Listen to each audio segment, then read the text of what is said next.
તાલુકાના કુંભાણા ગામે ચાણસ્મા વિધાનસભાના ધારાસભ્ય દિનેશભાઈ ઠાકોરના વરદ હસ્તે નવીન આંગણવાડી કેન્દ્રના બિલ્ડિંગનું કામ પૂર્ણ થતાં રિબિન કાપી ખુલ્લું મૂકવામાં આવ્યું હતું।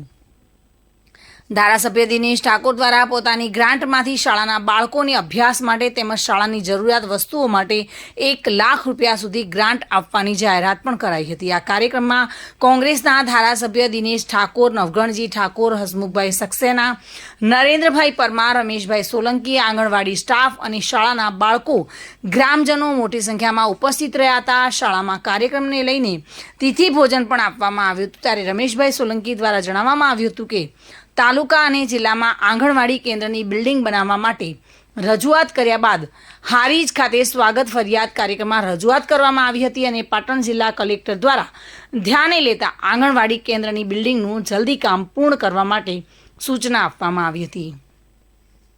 આજે આંગણવાડી કેન્દ્રનું કામ પૂર્ણ કરી ધારાસભ્ય દ્વારા રિબિન કાપી આંગણવાડી કેન્દ્ર ખુલ્લું મુકાયું છે અને આંગણવાડીના નાના ભૂલકાઓને નવીન આંગણવાડી મળતા ખુશી જોવા મળી હતી।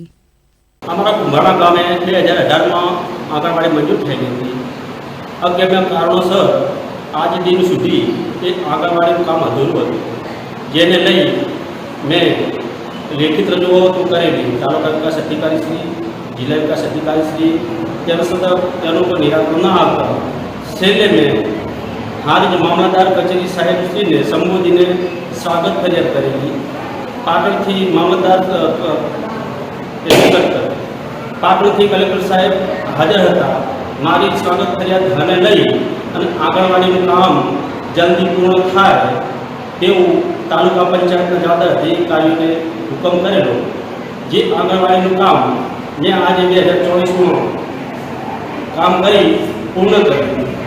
આજે એ આંગણવાડીનું ઉદ્ઘાટન કરી અમારા ધારાસભ્ય દિનેશભાઈ ઠાકોર સાહેબ, નવગણજીભાઈ ઠાકોર સાહેબ, નવ સર્જન ટ્રસ્ટના નરેન્દ્રભાઈ પરમાર, મોહનભાઈ પરમાર, હિમશાળા જાસ્કા અને ગામના નામી અનામી ગ્રામજનો હાજર રહી આંગણવાડીનું આજે અમે રિબિન કાપી અને ઉદ્ઘાટન કરેલું છે, જેનાથી પૂરું ગામ અને હું આનંદ અનુભવું છું।